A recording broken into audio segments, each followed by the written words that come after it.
Hello, this is DrPaulCottrell, and I am recording this on January 22nd. We're going to go over some videos on Davos and how the media is covering Davos and any breaking news that is taking place in terms of the markets. As I'm recording, the market is already open in New York, and we have the S&P 500 trading at 6,930. So if you took my advice on the previous videos I mentioned, when Trump was starting to talk about the tariffs due to Greenland, I said to buy the market, you would have made money. VIX is now in the 15s with a 15 handle. During that tariff little spat with Europe, it went as high as in the 20, around 20, 21. Euro is trading at 1.17. Oil is trading at 59.64. Bitcoin is trading at 89,000. Japanese yen is trading at 158.56, and the natural gas is trading at 5.452. If you've been paying attention to me, you would have made money in natural gas. Now, the reason why it popped up is because of this cold spell that's happening in the United States throughout this week and part of next week. I suspect that we will have a precipitous drop in futures for natural gas. So what I did was I closed out my long position, made money. If you paid attention, you would have made money too. And now I'm shorting it. All right. And I'm just waiting it out until the weather starts to warm up, which it will, and there will be a rapid decline in natural gas. All right. So right now, 7,000 for the S&P 500 is a major resistance level. All right. So we're going to be testing it. We're going to be waiting. We're going to start hearing positive news with earnings, and then it'll pop up, and 7,000 will become the floor, a support level. So right now, 7,000 for the S&P 500. Now, in terms of natural gas, it's trading at 5.48 right now. It could continue to go up throughout this week and part of next week, but I suspect that once it starts to warm, it will be a rapid decline. It'll go from, it might even hit 6, but it'll go from 5.5 or 6 to 3.5 rapidly. So, okay, now oil, that's trading at 50 with a 59 handle. With the oil markets, in terms of supply, the Venezuelan issue isn't going to really affect supply. If we hit Iran, which we may be soon, oil will spike. If we don't, oil will start to drift down because of the supply and start trading at about 50, get closer to 56 handle. So oil trade range, assuming no hit to Iran by the United States, no retaliatory strikes by the United States due to what the Ayatollah is doing to its people with the protests. If we don't strike, the trading range is going to be about 56 to about 60, maybe 61. All right, so we're at 59. It's a little bit at the higher range for that trading, assuming that we don't hit. If we do hit, we'll probably see a $4 spike. All right, so if we hit today, we'll probably see is probably oil at about 63, 64. So just keep in mind, it's heavily predicated on what happens with Iran. All right, with that said, let's plug some products. Please help support the work that I do. All these videos are for free, and I'm telling you how to make money and how to improve your health. All right? If you pay attention, you're going to be able to improve your endocrine system, your immune system, slow down the aging process, help with your other bodily systems.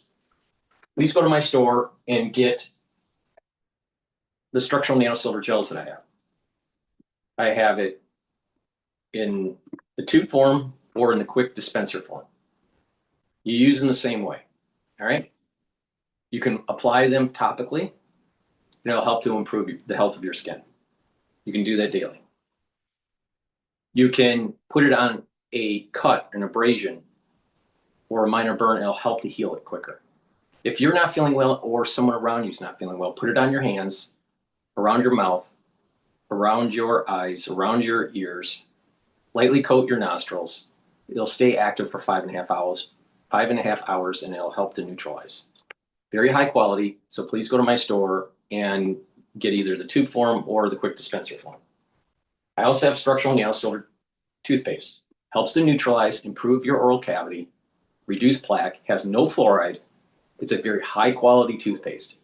And when you use this and you're neutralizing, you're improving your oral cavity, you're also helping your cardiovascular health, because a lot of people don't realize the bacteria in your oral cavity can get into your bloodstream and start forming plaque and causing problems with your valves in your heart. So you don't want that. You want to have good oral hygiene, neutralize. You can do that with the structural nano silver toothpaste that I have. This is very high quality, way better than anything that you're buying at the grocery store.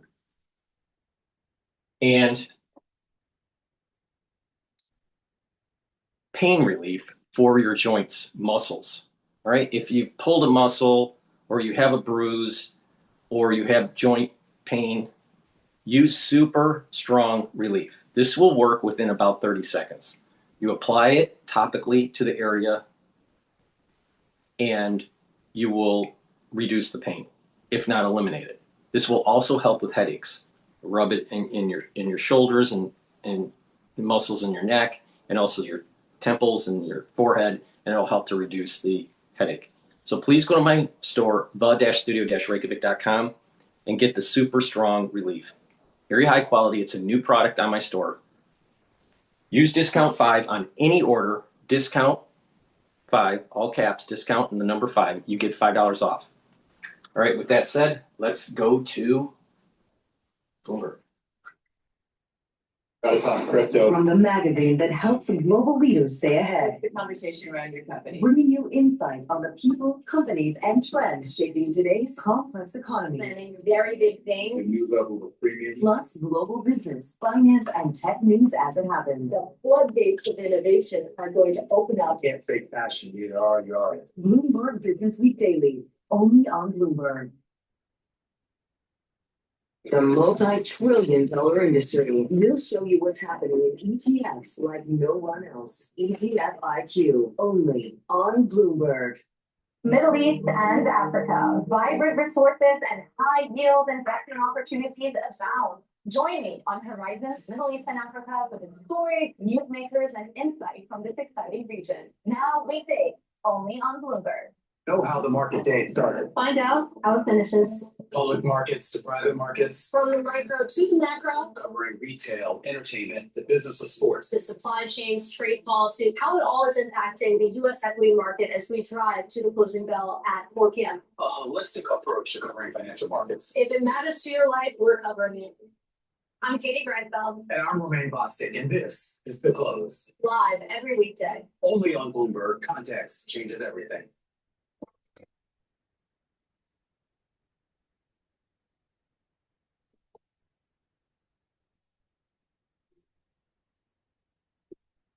Let's hear from the sell side. Time now for your top calls. So the analysts are upgrading and downgrading. First up, KeyBank Capital Markets is downgrading Crocs. They cite weak visibility into demand and a lack of near-term drivers. They say valuation looks attractive, but KeyBank is staying cautious until there's clear evidence that demand is stabilizing. Crocs shares are still up 0.7%. I guess people don't want foam on their feet. Next up, BNP Paribas, they upgrade on semiconductor, pointing to improving conditions that suggest stabilization is underway. They still, though, are cautious on the outlook for automotive demand and rising competition in power semiconductors. Shares up about 1.2%. Finally, TD Cowen, they upgrade Capri Holdings to buy, citing better aligned pricing and more relevant styles that should support demand. The accessible luxury company sees significant margin recovery ahead and ongoing improvements at Michael Kors. So those shares up just under 3%. Matt, Do you own a pair of Crocs? I thought you were going to say Michael Kors. No, I do not own a pair. I have kind of thought about it, but for the sartorial irony of wearing them, not because like I actually want them, you know? Yeah, when they went public, which was now, 10 years ago or maybe 15, I went out and got a pair of camouflaged, like they were special edition for Right. that duck hunting show, the family with all the Yeah. long beards, Did a lot of people make jokes of like, Matt, I can't see your feet, where have they gone? No, but that is hilarious. Yeah. All right, coming up, GE Aerospace's outlook tops estimates as it overlooks concerns around travel and the economy, raises its EPS forecast for 2026, and yet investors are selling the shares today. I will ask Matthew Griffin why. Next, this is Bloomberg Open Interest. All right, what I want to do is go to the Davos about agriculture. This forum, the open forum, was about agricultural evolution. So let's listen into that. But before we do, please go to my store, the-studio-reykjavik.com, and get the probiotics. It's really important to have a good gut biome. Good health starts at the gut. I have a veggie cap version, which is easy to take, and a powdered version. I take the powdered version because I take all these different powders like the collagen and the lignans and the probiotic, gladiator barley, the boomer boost. So I have a lot of different powders too that you can purchase. But get the probiotics, either one. Take it every day. This will help with your gut biome, allow you to absorb your nutrients, improve your metabolism, help the health of your gut, bring down inflammation, reduce leaky gut syndrome, help with sleep. By having good sleep, you're going to improve your energy levels, you're going to improve your memory, you're going to be able to concentrate, get rid of that brain fog. And over time, what's going to happen is that you're going to actually improve your dendritic connections between your neurons because you're sleeping better, you're detoxifying your central nervous system with a good gut biome because you're sleeping better, and you're consolidating memory. So you'll have better brain function with a good gut biome. A lot of people don't realize that. Your skin will improve, the health of your hair and your nails will improve. Also, your metabolism and the communication between your gut and your liver. So please go to my store and get the probiotics. Super important to take a probiotic and stack it with the multivitamin. This is a multivitamin that's easy to digest, and it has the multivitamins that you need for proper enzymatic activity. So your cells perform better, your metabolism performs better, and you're slowing down the aging process. So please go to my store, get the complete multivitamin, stack it with either version of the probiotic. That's the foundation of my anti-aging protocol. And then there's 4 pillars. I'll talk about the first pillar right now. On top of that foundation, the first pillar is to boost up your innate immune system. You can do that with Cleanse, Max 14 or Max 35 on my store. Max 35 is 35 parts per million. Max 14 is 14 parts per million. And Cleanse is 30 parts per million. They're all at different price points. But what it does is it helps to boost up your immune system and improves your oral cavity. So you take a teaspoon a day, swish it in your mouth, and gargle about 20-30 seconds, and then swallow.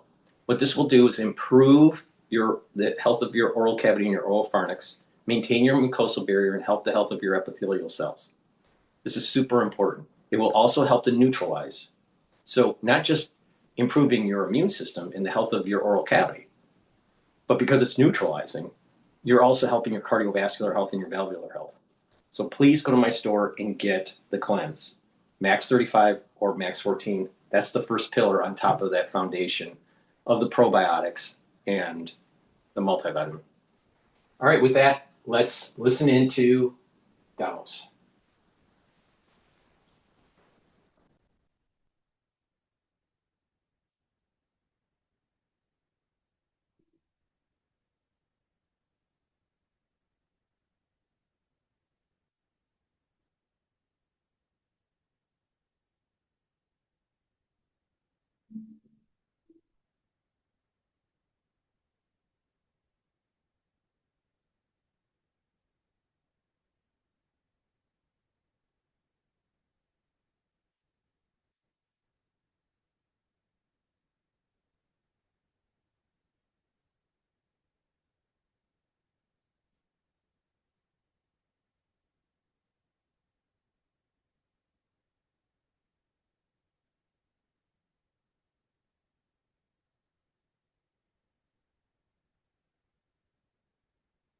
Wish they wouldn't stop wasting time on this graphics.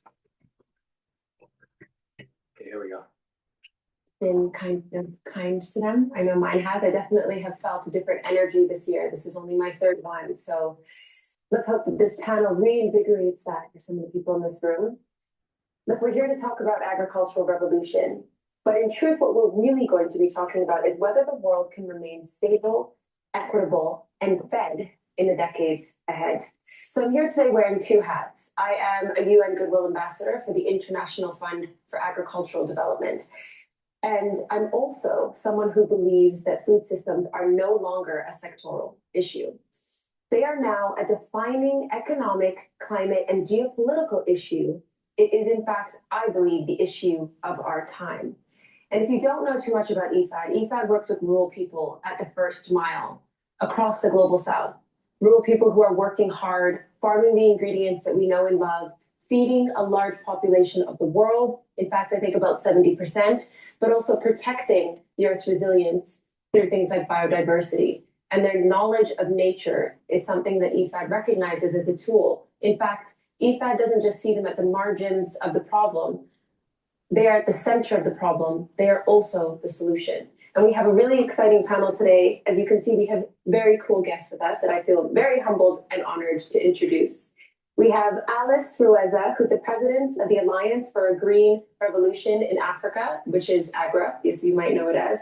Alice is the president of the Alliance for the Green Revolution, but she also works closely with smallholder farmers and governments to strengthen food security, resilience, and nutrition across the continent. And we can just give a round of applause for Alice.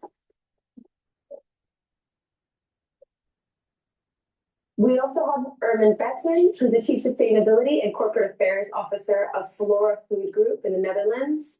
He is guiding a global organization operating in more than 100 countries. Flora Food Group has undergone successful transformation to become a culinary-driven company anchored in a clear purpose, culinary essentials for better food. Please, a round of applause. We also have Miyosamu Manzo. She's a global shaper of Kaduna Hub and Farm Matrix in Nigeria. She is working at the intersection of agriculture, technology, and youth-led innovation in rural communities. Round of applause, please. Christian Früdiger, who's the Vice Director General, Head of Thematic Cooperation, Swiss Agency for Development and Cooperation, SDC. And Christian is leading thematic cooperation, focusing on science, innovation, and partnerships to support sustainable development globally. Thank you, Christian. And we also have Sam Cass, who's a partner at Acre Venture Partners USA. He's also a young global leader. Sam is working on culture, public health, sustainable investment from farms all the way to our plates. He's an absolutely amazing chef. He also recently published a new book called The Last Supper, which looks at how today's food choices are shaping health, climate, and future. And I'm going to start with yourself, Alice. Oh, can I get a round of applause for something? How did I do that to you, Sam? Yeah. Me and Sam have a bit of a... Alice, can I please start with yourself? I'd love to ask you, from your work with smallholder farmers, how are climate shocks and market pressures affecting food security today? Thank you very much for that question. And I'm pleased to be here. This is my first Davos, and I'm looking forward to coming back. So climate shocks have such a domino effect.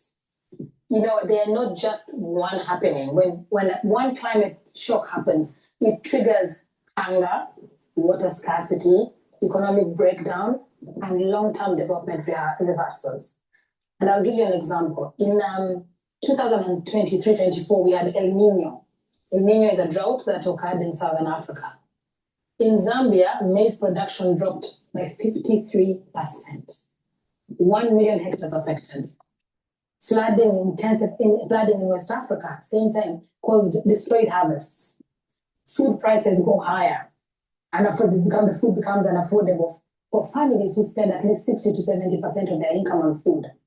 And then water scarcity, families walking hours for water, rising waterborne diseases, malnutrition, energy collapse because we have hydropower energy. So really when we have one issue in climate, it affects everybody. So I want to give you an example from a place called Kaduna where she's from, in Nigeria.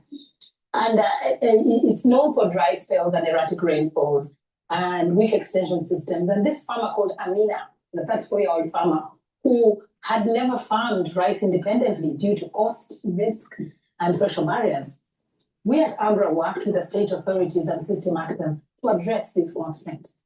Through our support, Amina accessed $400 worth of inputs and bundled with advisory services. She received help from our village-based advisors who are extension systems on soil health, on climate adaptation, and on seed use. And as a result, someone who had never farmed now had 14 bags of rice from half a hectare, doubling historical yields. She got some income stability, and her experience reflects really a broader shift that we are doing. That when you support women, when you support people like this, they thrive. Well, then interesting. I think I know what the answer that you're going to give to this question is. What do you think is the biggest investment that we can have? What has the biggest impact and return in rural resilience? You know, I was going to say women. I was going to say women. But actually, I'm going to talk about school feeding. Because water. They need to make sure that they secure their water supply. If you're a coastal nation and you have issues with fresh water, desalinization, but water, develop water infrastructure.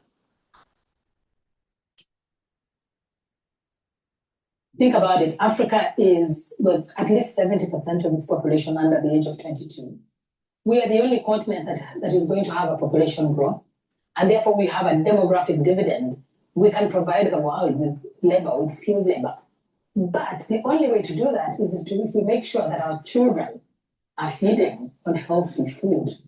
And so with school feeding, you're addressing high malnutrition, you're addressing stunting levels, you're addressing you know that those children will grow and they'll become the labor force of the future.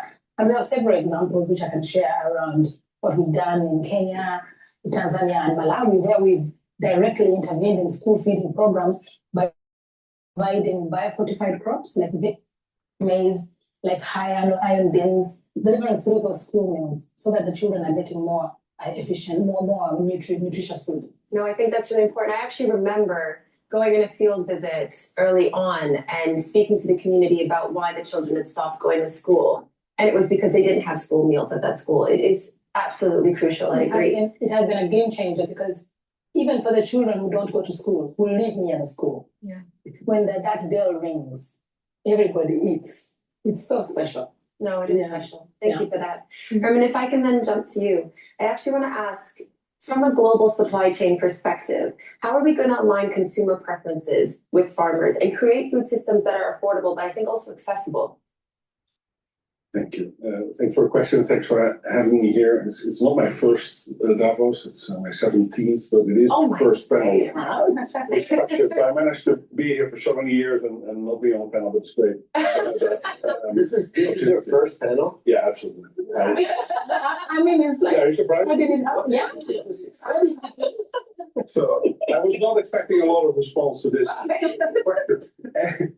Anyway, to come back, I represent Flora Food Group, and we are more than 150 years old. We were founded somewhere in the 19th century. The company at least started, to address a malnutrition issue in Europe by inventing an alternative to butter, and we've always looked at people first. So I also believe in many discussions we've had in Davos. I've participated in many discussions, not sitting on the panel. We always talk about from farm to fork. That's been a staple, no pun intended, in these conversations. I also like to look at the other way around. So start with the fork and work your way back to the farm, because food really can only contribute to something if it's actually being consumed. So that's why we start with the consumer. We look at their needs, and then we work our way back in the value chain.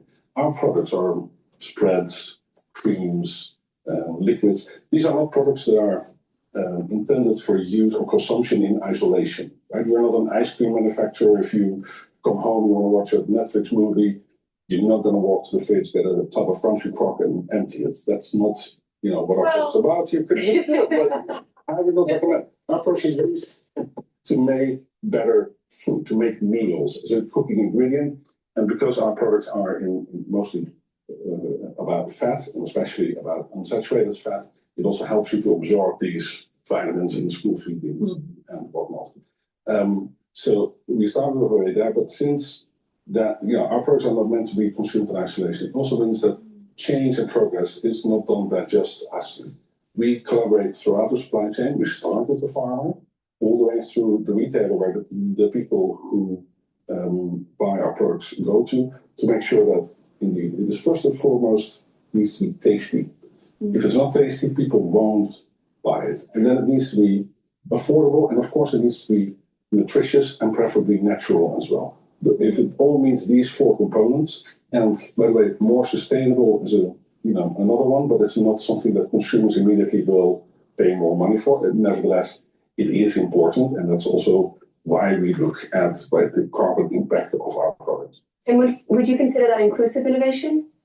We try to, and especially when we work with farmers, like we buy canola, for instance, in East Africa. We work with farmers there on the ground to make sure that, first of all, they get a fair price, but second of all, that they are able to invest in their future and also make sure that their farm and their land stay resilient. So we work with various projects on, what some people call regenerative agriculture. I prefer to say, a more sustainable way of farming to ensure that, those crops are available and affordable, but also provide a good income for the farmer. That's indeed where it starts with, but it should go all the way to the place, because also the average family in Europe, for instance, is 80 to 100 euros a week to spend on food for a family of 4. That's not a lot of money. So our audience are hardworking moms and dads in all these countries that also don't have a lot of money to buy. So it's all trade-offs and balances, but I think if you work together, it can be managed. Yeah, and I think it's interesting what you said about, consumers maybe not necessarily picking out the sustainable item at first, but how do you approach the education on that? Are you educating your consumers on that? We are educating indirectly. So first, we've built a large network of nutritionists. We started in North America. We're expanding this to Europe to educate them on the role of fats in a diet. We all were grown up with the idea that fats are bad for you. Maybe some fats, like trans fat, are really bad for you. They clog your arteries. But there are other fats, the unsaturated fat or the polyunsaturated fats like omega-3, omega-6, that you need for health development. You just discussed for kids to reach their full potential. Right? If you do not have an omega-3 shortage as you grow up, you will achieve a much higher IQ. It can be 3-4% points in IQ. That means the difference between someone reaching its full potential or not. As a business owner, of someone who has a brand that connects, or tries to maintain a responsible supply chain, and in beauty, that's particularly difficult. It's not something that's spoken about. But in food, I would have thought people would have that relation more. And Sam, I'm wondering, do you find that sorry, I'm going a bit rogue here, if you don't mind. I'm genuinely curious. Let's do it. When people are at your dinners learning about the food, do they think green beans on my plate, there's a farmer in Kenya that farmed these, and do they make the connection to people? Because I think it's often lost. Well, first of all, hi everybody. How you guys doing? Good. Thank you guys for coming. I think for the average, consumer, I think the answer to that still is no. I think we take our food for granted mostly, certainly in the Western world. I think we assume we'll always have a bounty of food to eat and don't really make the connection that where it comes from, the soil that it's grown in, the resources it takes, and all of the hard work and risk, the livelihoods and risk that is farmers are taking on every day to ensure. That's another thing. Water infrastructure, that's really important, and having a better relationship with the farmers in the banking industry so they can finance to sow the seeds, grow the crops, and sell them in a market. So building up trading of these commodities, futures market, having the water infrastructure, and having a more have a stronger relationship between the microfinancing of these farmers to be able to grow their crops.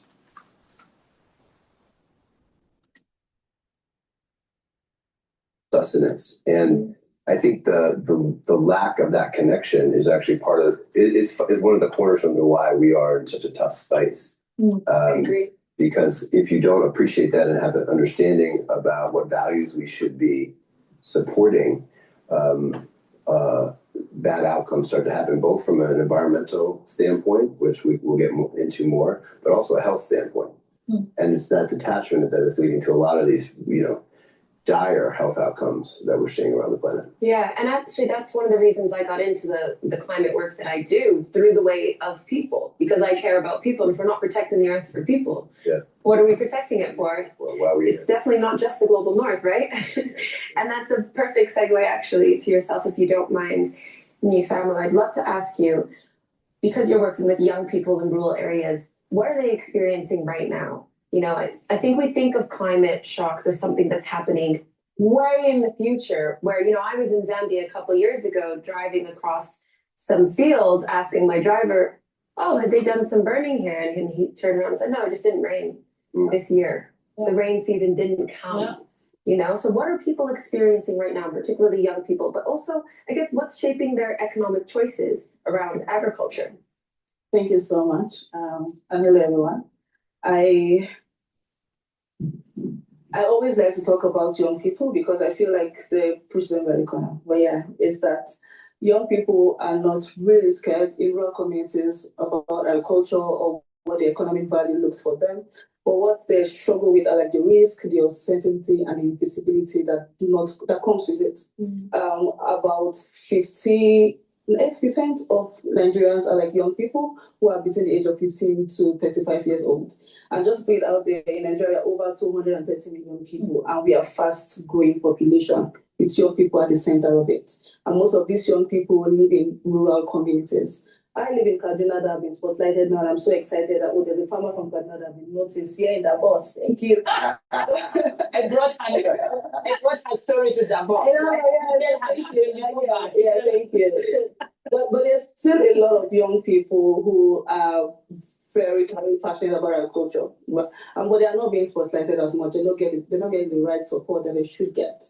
And I always say I am a story of possibilities. I'm here because people put a bet on me as a young person who is working around their cultural solutions. Just to put it out there, one of the work that we do at Farmatrix Agro is to support women and young people by training them on climate smart agriculture, resilient agriculture, providing them with input financing like fertilizers, seeds, and pesticides, and also connecting them to profitable markets. For us, I see agriculture as a business, right? But for young people, tech is like everywhere right now. People want something that is more profitable for them economically, which is still very okay. So they need more incentives to come into the agriculture. They need to find it sexy. Yeah, they find it sexy. And people always say, I do not really fancy that because it doesn't have to be all fancy and sexy because it's a real value to the economy. We have all eaten today, most likely to, right? And it takes at least 4 farmers to put food on your table. And the young people are the strongest workforce now to make that happen. So we need to empower them. We need to de-risk them. We need to make them know that this is profitable to the economy. So they are not going to be given aids and all that and just come as a farmer, as a young person, make it look all good and sexy, however, knowing that you have value that you're bringing on the table. But tech is important to that because it's profit at the end of the day. You're right. It's not just whether it's appealing or not. It's, am I going to make money doing this? And if we can increase yields, increase profit through tech, which, you're already seeing AI do that in agriculture, then it's going to make sense for young people to find it attractive. Yeah, so we work, most of my staff, I'm under 30, and most of the young people. A round of applause.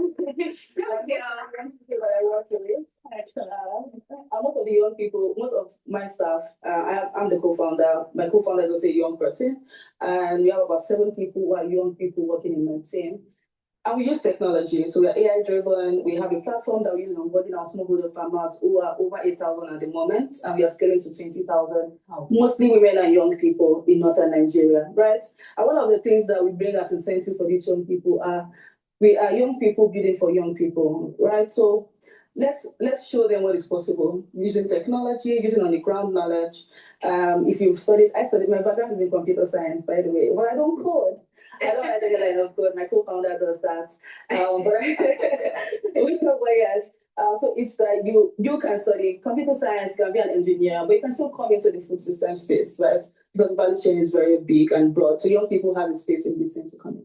That's amazing. And how do you see them, or how do you see a dignified future for you in agriculture? I think it's just empowering young people. I think in terms of AI in agriculture, understanding using some telemetry of the ground in terms of nutrients and needs for water or areas that are overwatered, and being able to target on the farm where you should put your nutrients, where you should put the water. That makes a lot of sense.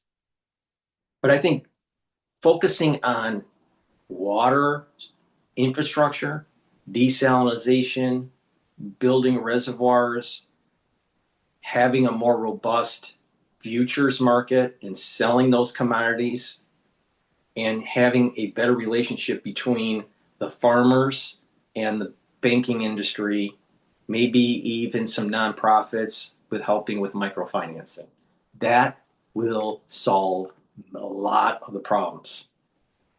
A lot of the problems. It's just old-fashioned, how do you grow some corn or you grow some soybeans or whatever you're growing, and how do you get it to market? And how do you make sure you have high yield?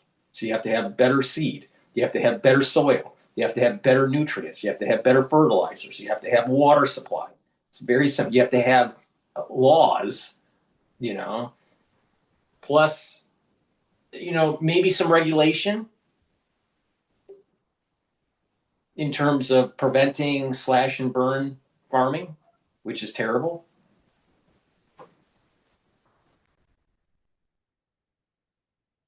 See the value. We have a saying in Nigeria that you're the future of tomorrow. The young people are the future of tomorrow. And we always laugh about it and say, we are here now. It's not about tomorrow. We need to fix it now, right? Yeah. Today, it's today. So it's not just tomorrow. So it's to incentivize young people to ensure that they see a future. I've seen statistics where young people now jump from sector to sector. Within 3 years, they've jumped about 3 roles, other than the older generations that I really do admire, that stay in a particular role for like 20 years, 50 years, putting their heart into something. Yeah. But that's because I think they saw like an incentive, they saw a future there. So if we can provide those features for them in agriculture, showing what is possible, having people like Agra, or other funders or investors, investing in young people, investing in technology in agriculture, a lot of young people would want to stay, because I have a lot of friends across the continent who are building amazing solutions across the agricultural value chain, and they're all young people, and they want to be here for a long time. Awesome. And I think that doesn't get showcased enough, the innovation that is across the system. And maybe it's because it's not a lot to see, but there's a lot of young people doing things like you're doing, especially with mobile technology. So we just need to harness that. Yeah, and on the continent, it's particularly interesting. I mean, you see all these facts about 10 million people entering the workforce under 18 every year. It's the only continent with a growing population. I mean, the numbers will be there. It's you can't avoid it, right? Christian, if I can turn to you for a second, I really want to ask you, how do farmer economics and public investment intersect? But also, where are their biggest gaps? Yeah, well, thanks a lot. And well, I've been up here a few times, and I lost count of the panels. Sorry, No shade there, no shade. Go competitive. But I'm really happy. The subtitle to this event is "Agriculture is Back," and I'm really glad to hear that agriculture is back and it's being discussed. Yeah. And it's also being discussed from a young people perspective. Because the fact is that only 1 in 20 farmers worldwide are under 35. And then you look at sub-Saharan Africa, and you see that 70-80% of the jobs are still in agriculture. I mean, in terms of the United States, livestock, farming, that's big industry. I mean, it's really big industry. If you have a farm that's producing a decent amount, it's multiple millions of dollars in terms of an operation. It's pretty serious. But the problem comes in is that if there's an oversupply, or if the price collapses, or if you have a bad yield one year or whatever, so there's a lot of volatility in it. It's not, it's not all bed of roses in terms of running a farm, but there's some serious cash in farming. Plus, you have to take out loans, and you have to deal with markets. I mean, in that industry, it covers everything: mechanical, agricultural, biology, financing, dynamic markets. It's a pretty intense industry. Where young people are going. So, who will be growing the food of the future? Who will be growing the cash crops of the future? So if we come back to your question, farmers are really good economists. They're really good. And like all investors, public or private, they want to make a decent return and a decent living. It's just, and that there we have the obstacles, that they have so many issues to deal with. Obstacles ranging from climate change to really short-term needs, that it's difficult for them to invest in the longer term. So some of the big gaps, and one of those which is really often neglected, but one of the major ones, is land tenure. If farmers don't own the land or have no land security, they're not going to invest. They just try to sort of make a living. And when investments from outside are coming, or from governments, so public or private investments, they have to be done responsibly in a way that does not affect the land tenure of the farmers and actually the capability of the farmers to produce. There are guidelines of the World Committee on Food Security on all this. Unfortunately, they're not really applied when investments are done. So we have with the Swiss Development Agency, a big project in the Mekong River Delta, which is basically on land governance and really trying to sort these things out. Then another area, you said innovation, research and development, R&D. Science matters and it helps, but it's what we would call slow magic. And slow magic is really difficult to do in a high-paced time. So there are a few organizations that do that, like the CGIAR, do the longer-term research and then roll it out. So for us, public donors, but I would also encourage private donors. What's even interesting is that if you look at the biologists improving soy sauce production or sake production, fermenting rice, fermenting soybeans, that industry in Japan is really high tech.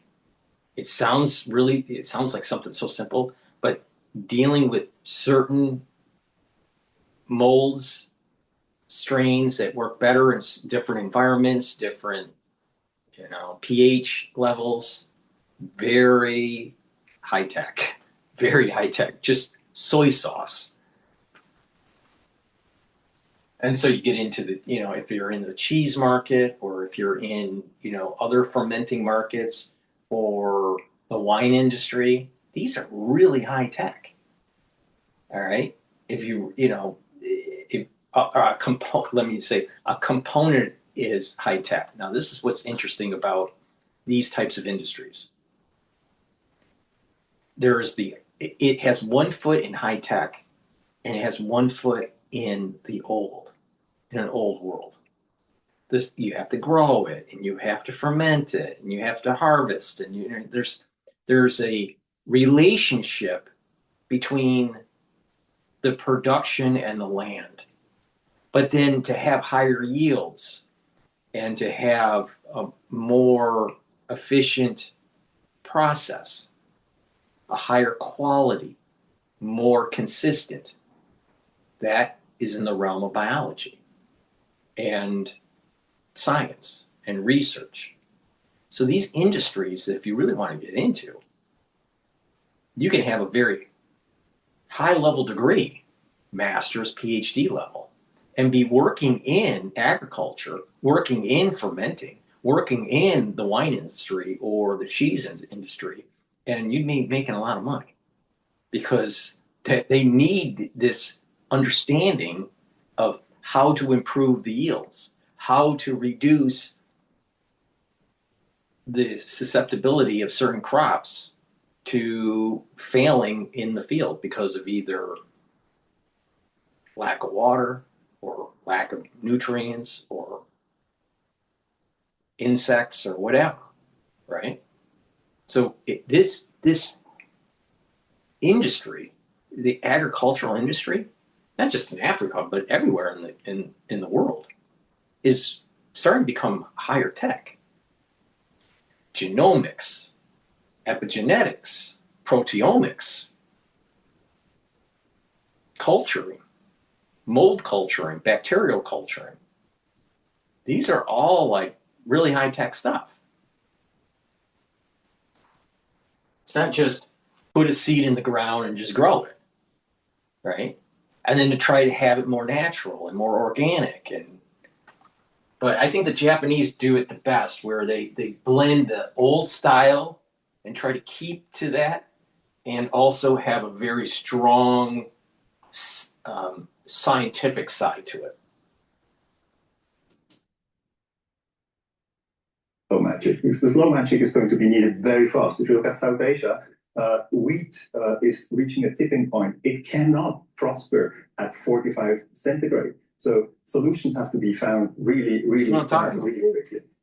And then the last point is this whole question on food crops versus cash crops. Yes, food needs to be grown, but farmers need to make a living. So AI can be used to try to improve certain proteins that are being produced within the crop, or improve the structure of the DNA. People don't realize that you don't just code for proteins. It's also the structure of the genome to make it more stable or less stable, whatever you want to try to do here, right? Either for the bacteria, for the molds, or for the actual genome of the crop. Maybe changing the genome in such a way where it can use phosphate better or nitrates. But the point I'm making is that you can use these AI systems to help speed this process along. While back in the olden days, it was almost by accident. All right, there was some sort of mutation that took place on the field. You know, for example, certain vintages of certain grapes work better in certain climates, certain soils, and produce certain types of wine. Well, that was all based on almost accident and some sort of experimentation that took centuries.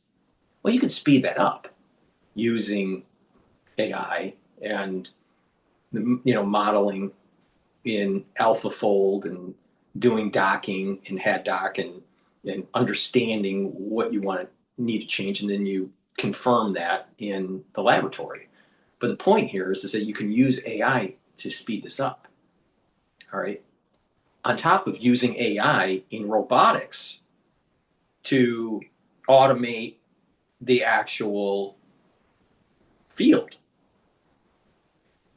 or using AI to improve when you should apply fertilizer, when is the best time to actually put seed in the ground, when's the opportune moment to harvest, by having more telemetry that's going on with the crops, with the soil, with the humidity and the moisture and all these different variables that are needed, that are important for crop yield. Like, you may have, let's say, 1,000 acres, but it's not necessarily true that 1,000 acres because of changes in topology, changes in soil composition, changes in absorption of water. It's not necessarily true that you seed the whole 1,000 acres at the same time. You may want to stagger it.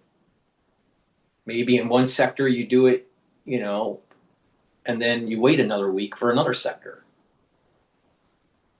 But that telemetry that's coming from AI to tell you where's the best moment or place to actually seed or to harvest. It's not necessarily true the whole 1,000 acres is harvested at the same time. Let's say it's the same crop. It may be better to harvest in some sectors 1 or 2 weeks before, or 1 or 2 weeks later. So you get this higher fidelity and higher yield by using AI and having more of a smart farm. And there is one big issue there, and I keep on coming across this in many places in sub-Saharan Africa, that everybody is basically working for export, where the real issue is local production, local processing for local markets, for local consumption, and nutritious consumption. And when you sort of look at it more closely, nobody's investing in nutrition in sub-Saharan Africa. So we have together with GAIN a fund, a debt fund. So it's an open-ended debt fund, which is called N3F, so Nutritious Food Financing Facility, that tries to do exactly that. But if you look for other nutrition investment funds, they just don't exist. So anybody who is interested in that, please have a look. And there's a lot of space there. I also think what you said about land is particularly interesting for societies that have issues around land rights for women, for instance. And it just goes to show that a unique tailored approach needs to happen at the community level per community. There might not be a one-size-fits-all solution. But also maybe one of the challenges is that, when food systems, when there's a climate shock or conflict, is when we start looking at them as an economic or a political issue, but really it's an ongoing economic issue, right? Mm-hmm. We hear about public-private partnerships all the time. I wonder what you think their greatest value is. I'd say two points. The first is really identifying roadblocks to investment and then remove them. So when you basically get the public, the private actors together, the farmers who are on the ground, the women who actually do the farming, because that's the reality is that the majority of the farmers, what it is, actually who are actually doing this are women, and then look at roadblocks, and that can really help very fast. For example, if you look at irrigation protocols, very often you can irrigate way less and have a much better yield. Mm-hmm. But there you need an intervention at the local national government level in agricultural schools, and you basically have to help the farmers change the practice, because you have to demonstrate, because they won't invest in the long term, so you have to demonstrate, look, this actually works, and then they will come with you or help them with investment. Let me just interject. Please go to my store, the-studio-reykjavik.com, and get the supplements that will help to slow down your aging process and boost up your immune system and help with brain function and cardiovascular health. All right? Clarity Factor, very powerful neurostack. It's going to get rid of brain fog, allow you to concentrate, improve your memory, improve your cognition. Take this every day, drink it with filtered water, and over time, what this is going to do is improve the connections between your neurons. You're going to think faster and you're going to have better memory. This gets rid of that brain fog and allows you to concentrate. This is very powerful. Take it every day. Super important. And with better brain function, you're going to have more vitality. Olive leaf extract, dual purpose. It's going to help boost up your immune system and help with your cardiovascular system. Brings down inflammation and helps you to control your lipid profile. Vitamin D3. Vitamin D3 will help with gene expression. It's a gene expression cofactor. It also helps to get rid of cells that are infected. So it's important to take. If you need to get those cells to go into apoptosis.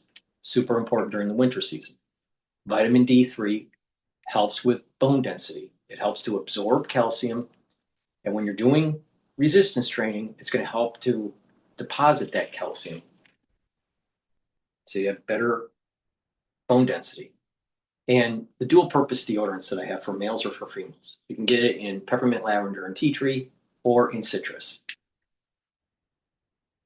It's made from essential oils from the Himalayas, all natural, no aluminum, no baking soda, and guess what? It's dual purpose. You use it as a daily deodorant, and it helps to detoxify your body. And when you detoxify your body regularly, like with a deodorant, you're improving your immune system and endocrine system. You can't get a better deodorant. This is very high quality. Please go to my store and get the deodorants. All right. So the other big area for public-private partnerships is really catalyze, is de-risk, catalyze investment, catalyze investments into local markets, access to finance. For the moment you get over the microfinance piece, it's close to impossible. And this is also why there is no local or very little local processing, because for small and medium-sized enterprises that transform the food you and your friends grow, they just cannot grow. They cannot access finance. They have to access finance at commercial rates, which basically ruins them before they get in there. Right. No, that's a great way to put it. Public finance is good. It de-risks. It's the one that can do that. It's the only one that can play that role, because private finance will always look for a return. Yeah. So if we can convince our governments and other public, this is the wrong attitude. Remove some this of is the wrong attitude. For it to be sustainable, it has to be profitable. So you got to make it profitable. So thing is that you have to, maybe they need to get into scale. Maybe you can't have these super small farms. You need to have them consolidate. But the thing is that if you have the assumption that it's that you finance, you buy the seed and you finance, and there's no return, then you're not going to really have a sustainable economy. I mean, look at the United States, all right? We have a sustainable agricultural industry because there's a futures market, there's financing with the farmers, and there's some subsidies with the government. Now, the way to handle Africa and some of these smaller farms is, in terms of financing, is that they have to buy the seed. All right. So if they have to buy the seed and they don't have the capital, then they have to take out the loan. All right. Maybe the government can help support underwriting the loan. All right. Or the government has a seed bank where they provide that seed to the farmers. All right. And then they have to resupply the seed from the crops that they grow. All right. So maybe there's a 1-for-1 or a 25% resupplying or whatever. That's one method to do it. There's microfinancing, where you have,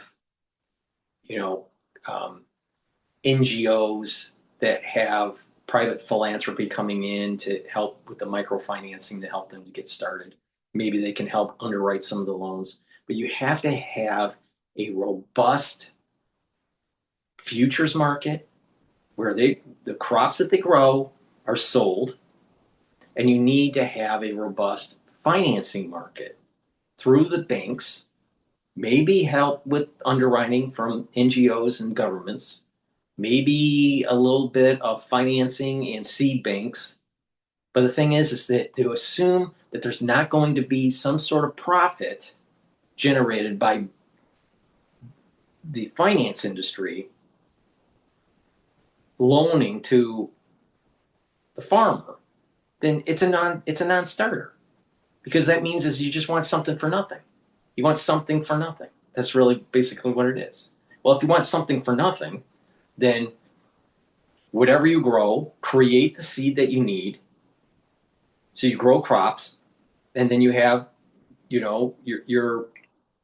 have to regenerate. You set aside some of your crops for sale, And the other part of the crops are your seed. And then you are self-sufficient that way. Maybe to become self-sufficient, you may need a little bit of government help, maybe microfinancing, NGO help, and the banking industry. But for this to reach scale, you have to model it similar to what's going on in the United States. Got to have this idea of something for nothing is not going to work. They got to. It's almost they have to have an entrepreneurial take risk kind of philosophy, and not all farmers are going to succeed. And when they don't succeed, then you'll have these consolidations that take place, and then these larger farms will be able to reach scale. Now, you want to prevent big ag coming in and pushing out the little farmer, and you can do that through regulation. But something for nothing is the wrong way, is the wrong attitude. They have to build a futures market, and they have to build a agricultural banking market. Now, a lot of small banks in the United States, regional banks, they were for farmers. So this is not, there's already a roadmap on how to do this. But if some farmer thinks they're going to get a freebie if they need a loan, that's not going to work. That's not going to work.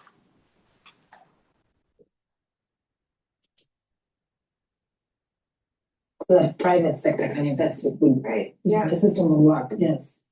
Sam, can I jump to you? Please. I'd love to from a care perspective, you know, and when we're looking at the plate backwards, which ingredients or production systems would you say are the most strain? But I think the reason I'm really asking you that is why should people care? Yeah. You know, I think a lot of times we hear the words climate change, and that doesn't necessarily sound so bad. Or 2 degrees warming. You know, I'm from Chicago. That sounds, or Good. being here, that sounds like a good thing.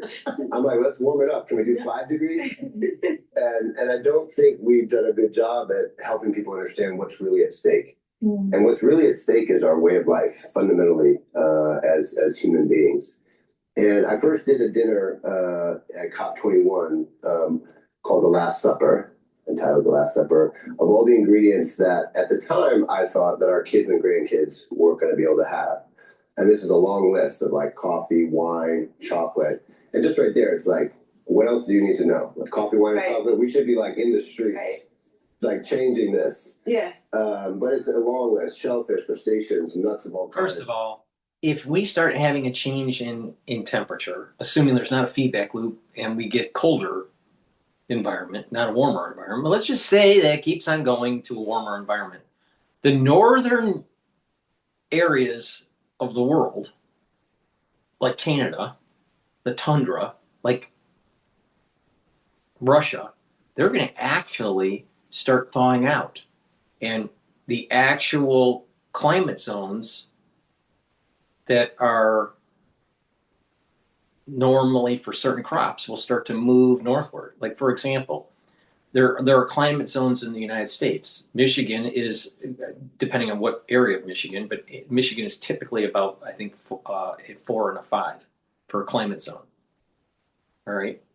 This climate zone is going to end up being like Tennessee, to maybe a 6, 7, or an 8.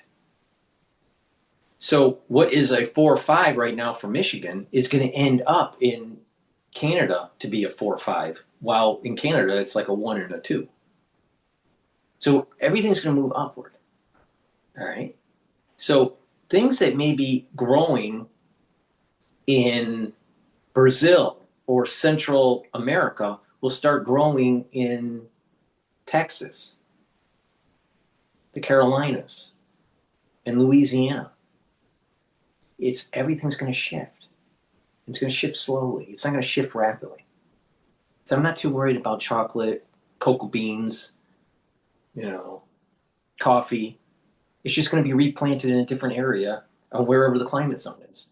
Actually, if you really think about it, there's going to be more virgin land as the tundra starts to thaw out to plant. So I'm not too worried about it. And it's like, Plus, I think there's Really, going to if be a you're feedback. a tree, you're in a lot of trouble. Because what we're seeing is a mass migration of plants and animals north and south because of warming. The thing that I got totally wrong, or that's increasingly changed since that dinner 10 years ago, is that it's actually happening right now. This is not a future state. I'll give a couple examples, but I could take up the rest of the time going through different crops. I'll give two sides of the equation. Chocolate, for example, is being decimated. Last year, chocolate prices were up over 200% last year because of extreme heat and drought. And now we are in, one of the chocolate havens of the world.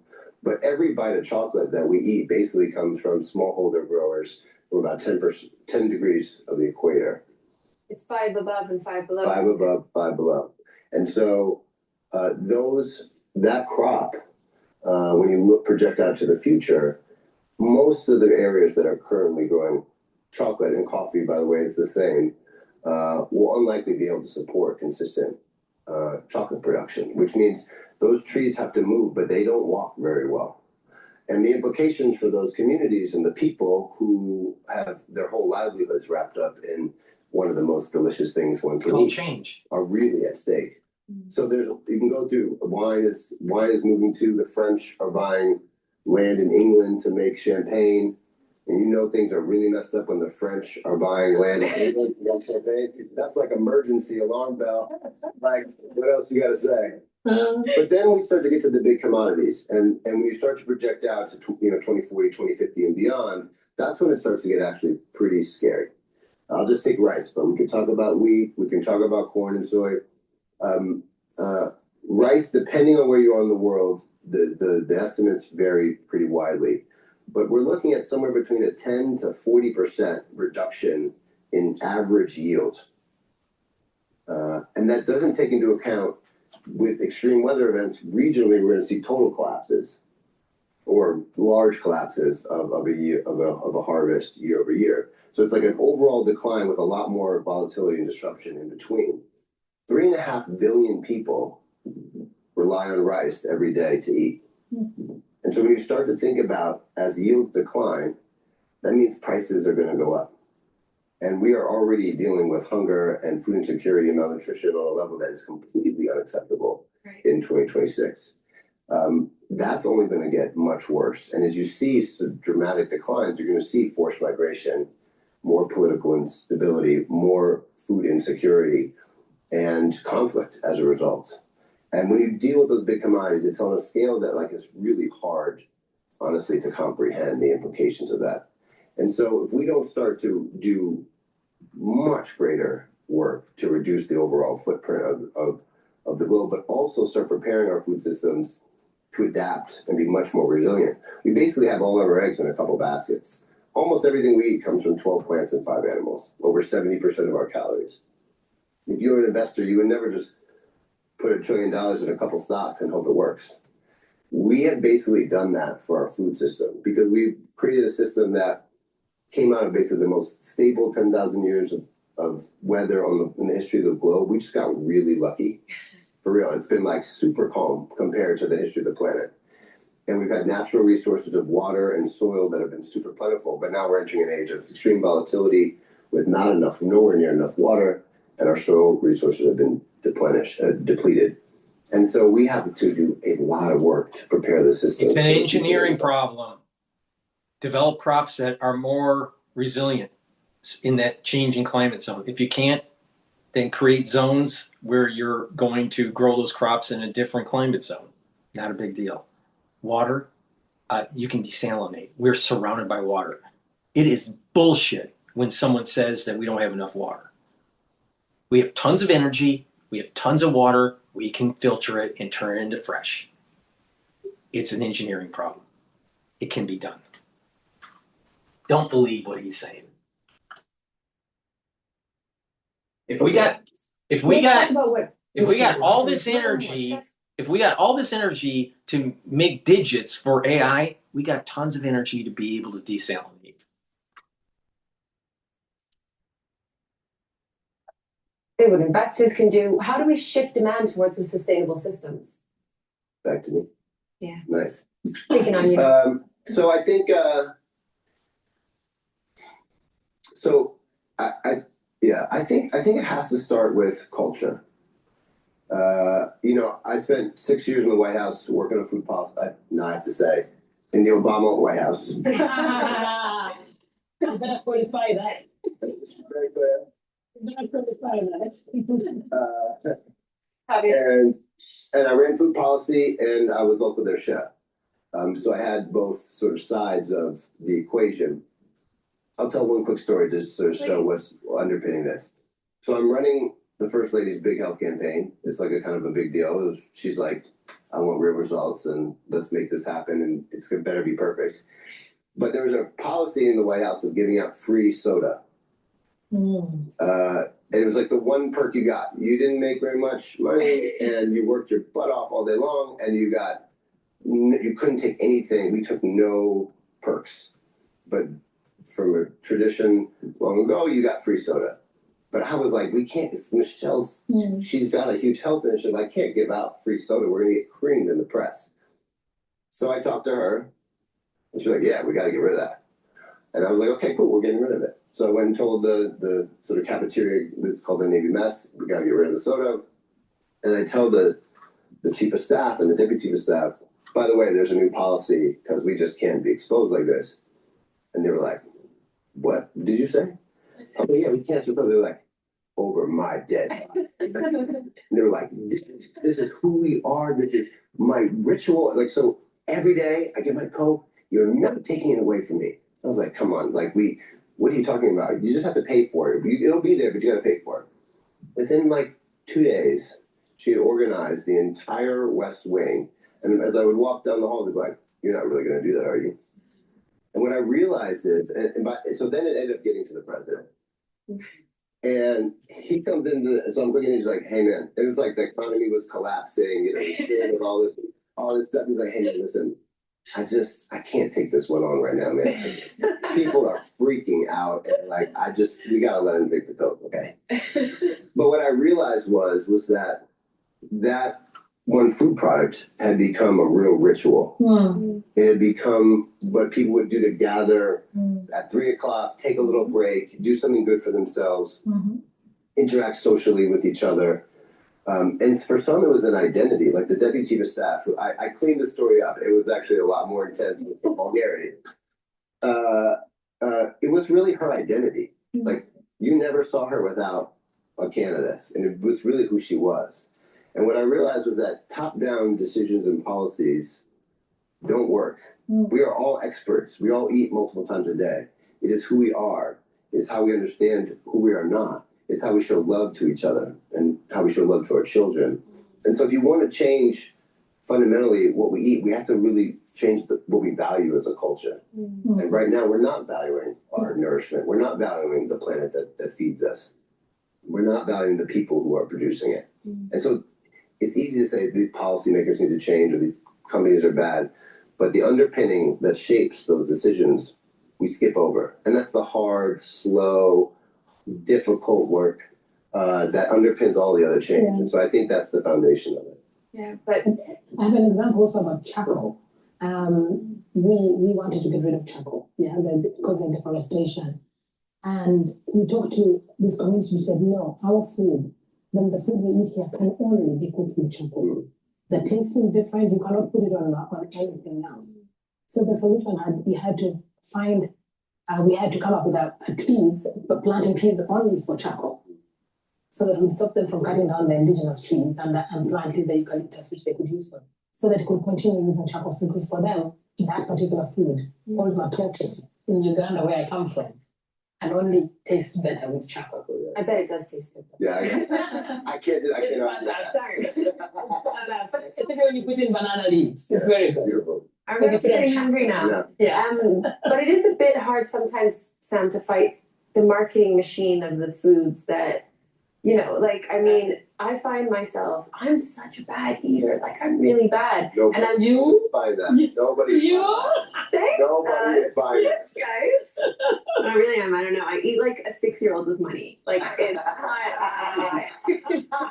not good. But I I genuinely think it's a conspiracy. They're working against me. All the things that are terrible for me, it just tastes so good and they're so addictive. And we had a conversation, Christian, on the way here about, I just had an epiphany when you said foods are meant to fulfill 3 buckets. I should let you say them because I don't even fully see this. This is how much facetious I am right now. I can't even remember what 3 buckets it's supposed to do for me. But it was to feed your brain. Support your brain. Support your brain. Feed your gut. Feed your gut. Protect the liver. And at the same time, now guess how much processed food does that? 0. Never. Yeah. And that's like, that's me. In a Lay's chip This is the bag. reason why. This is the reason why I've been saying for thousands of videos. It's a holistic approach to slow down the aging process. Proper diet, proper exercise, stay away from processed foods, drink filtered water, detoxify your body, do resistance training and cardiovascular training, stretching and balancing, super important. Learn new things, read, write, have some spirituality or mindfulness so you can go into parasympathetic mode, and proper supplementation. When you do that, you're going to slow down the aging process. You just have the sad diet in America with high stress levels and you'll age faster. Pretty simple. Please go to my store, bella-studio-reykjavik.com. Get the magnesium and zinc. This will help to boost up your immune system and help with brain function. Omega-3 will help with cardiovascular health, bring down inflammation, help you to control your lipid profile, reduce plaque formation, and overclotting because it reduces the stickiness of your red blood cells. Lignans soaks up free radicals and brings down inflammation, helps with your immune system and endocrine system. And turmeric brings down inflammation, soaks up free radicals, boosts up that immune system. You stack these together, you're also helping with your cardiovascular health because you're bringing down inflammation, you're soaking up free radicals, and you're helping with brain function because you're reducing the stress on your neuron. Super important to slow down the aging process. Thank you. I don't know, it's the height. So, we're fighting against a bit of a machine, and maybe then it's that change of culture, but also the collaboration from the industry. I think that's right. I mean, I think we as advocates trying to make a change though have made some real mistakes. Like, we try to say you should eat this way. It has vitamin A and fiber. It's really good for you. And they're like, love, sex, and happiness. They're like, drink this, be the sexy man or woman, be the sexy partner, live a great life. And it's like love, sex, and happiness beats fiber and vitamin B every day. Yeah. And what the difference is like we are speaking to people's heads and they're speaking to people's hearts. And it's emotional connection that actually helps lead to changing behavior. It doesn't mean that we shouldn't still do some work to help people understand the relationship to their brain and their guts and what. But in the end, if you're not connecting with people in emotion, food is emotional. Yeah. Like reminds us of the combination of things that happen in your brain that will most likely make you lead to a different food decision is a memory response plus an emotional one. Yeah. So it's like I connect with this and it triggers some sort of recollection. The holidays, the holiday That's what will get you to make a different decision. So we have to start getting much more sophisticated and go to people's hearts and connect emotionally because that's how we interact with it. Good point. And so much so that we ignore the obvious. Like Wes at our panel yesterday, founder of Rewald, was saying to me, what do gorillas eat? If you're trying to build muscle, look at a gorilla. They're not devouring protein all the time. And I was like, oh my God, they're not. Wait, neither elephants or rhinos or all these massive animals. And I'm like, I need to put on muscle. I'm going to, how many grams of chicken and whatever doing. It's just, we ignore the obvious in the world for that emotion. I mean, maybe that's the beauty and catastrophe of humans. It just needs to be directed in a better way. Yeah. I said, first of all, our genomics are totally different than an elephant. Our genomics are totally different than other species. And it is proven that if you don't have enough protein, you're going to have atrophy. If you have a strict vegetarian diet, most people are unhealthy when they do that. Strict, vegan, 100%, most people don't do it right. And so they have deficiencies in certain vitamins, and they have that almost a lost soul look in their face. please go to my store, the-studio-reykjavik.com. Get the Boomer Boost. This has 68 nutrients to help with multiple systems. It will help with your cardiovascular health. It'll help you to control your blood glucose levels, help with brain function, help you to sleep better, help to build muscle, rev up your energy levels so you have a steady burn of energy with no spiking, and speed up your metabolism so you're going to be able to control your weight. Take this every day. This is a month's supply. You can mix it with soft foods, filtered water, mix it with milk, or mix it in a smoothie, but take it every day. Very powerful, and it'll help to slow down the aging process. You will feel the effects of this with that steady burn of energy and lots of vitality within 72 hours. 72 hours, you'll start feeling the effects of this. When you take this every day, you will slow down the aging process. It's very simple. A scoop a day, every day. And detoxify your body. Take the zeolite, that's going to bind to heavy metals, toxins, and chemicals and allow you to urinate them out within 6 to 8 hours. Take 3 small drops and drink filtered water every day. When you do this, your endocrine system and your immune system will perform better, even your brain function.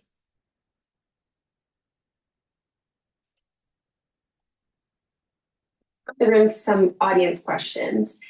But I also want to remind people, and I hope you do have questions, because I think how often do we get to be in a room with these amazing people? But I want to remind people it's for questions, not necessarily for like remarks or introductions. I'm gonna stop that section of Davos, and I'm gonna go to the interviewing that's taking place with Fink and Elon Musk at Davos.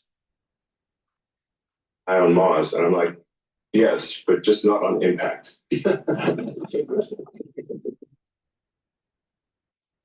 That's a good answer. Anyway, we're out of time. Hopefully everybody enjoyed this. And there's so many myths around Elon Musk. I could tell you he's a great friend, and I constantly learn so much from him. Let me see if I can rewind it a little bit. And I'm totally inspired by what he has done. Let's listen in. I'm rewinding a little bit. Congratulations. Thank you. Good measurement. Well, we have an incredible team at Tesla. That's the reason. So I want to get into the meaningful component about technology, the possibilities. I want to talk about AI, robotics, energy, space, and the progress ultimately coming down to engineering discipline, scale, execution.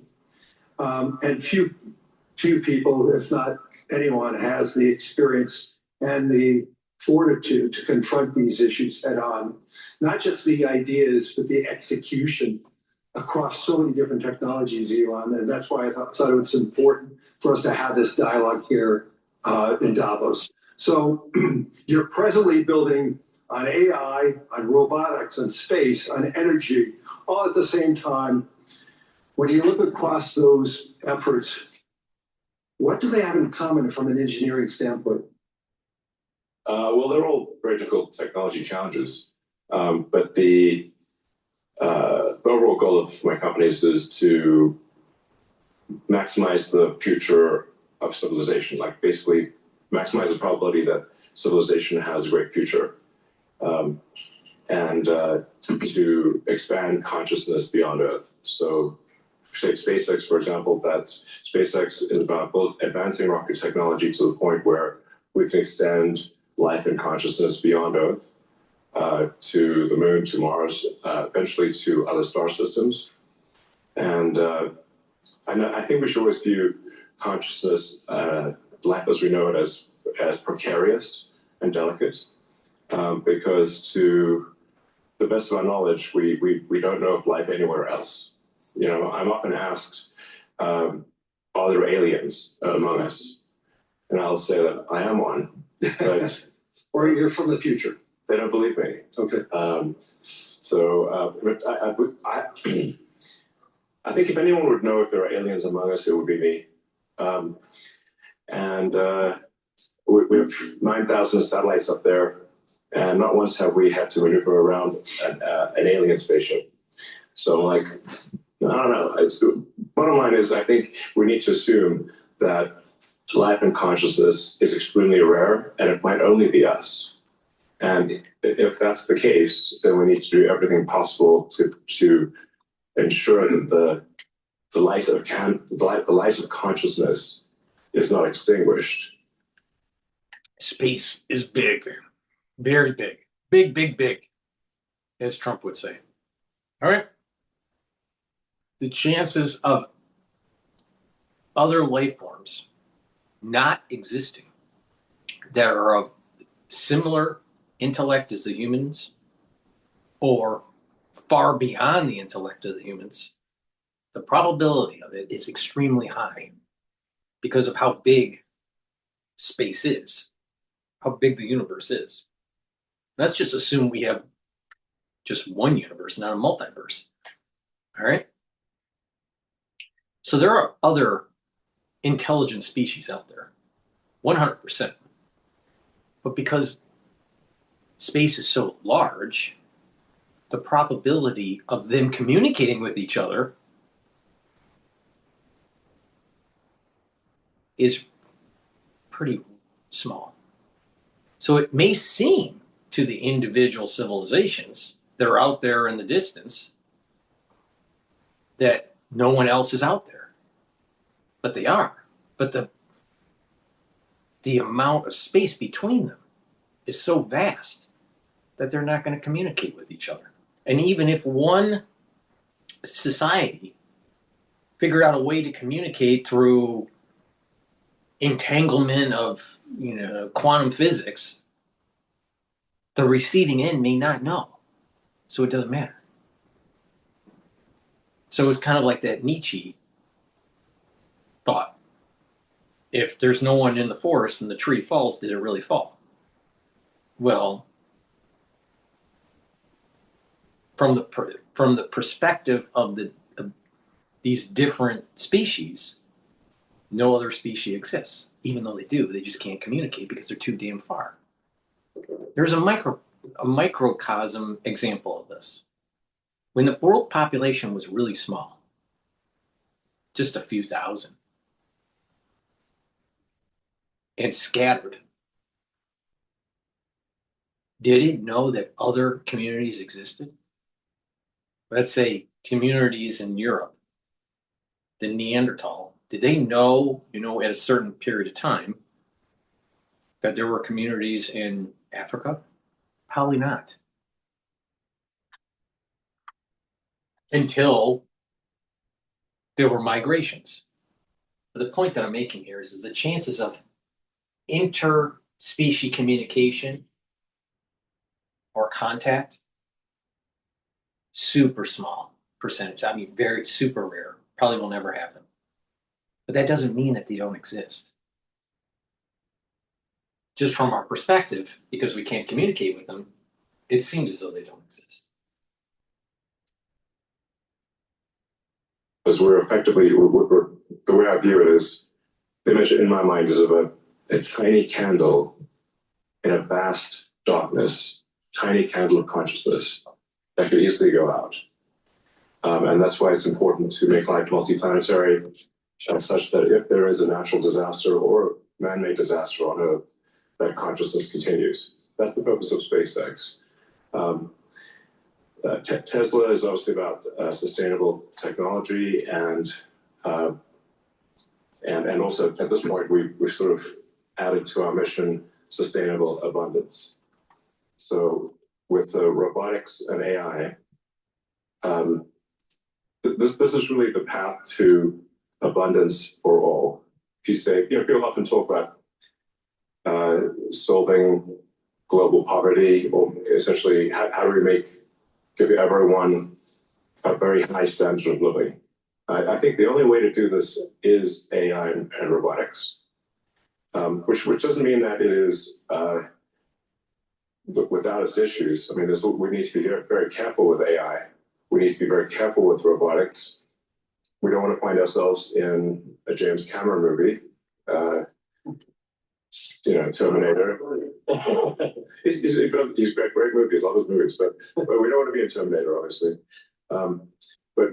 If you have ubiquitous AI that is essentially free or close to it, and ubiquitous robotics, then you will have an explosion in the global economy, an expansion in the global economy that's truly beyond all precedent.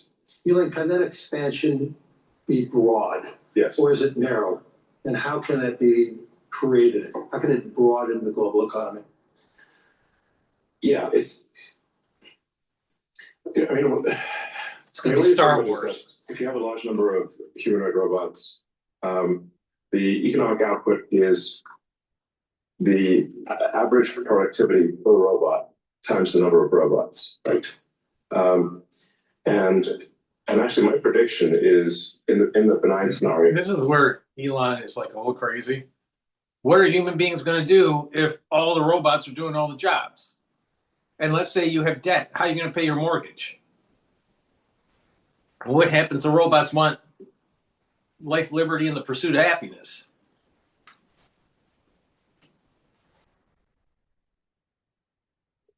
Sure. That will the robots will actually make so many robots and AI that they will actually saturate all human needs. Meaning you won't be able to even think of something to ask the robot for at a certain point. Like there will be such an abundance of goods and services because my prediction is that there'll be more robots than people. So, but how do you then have human purpose? Yeah, and that is exactly. I mean, exactly. Yeah, nothing's perfect. Yeah.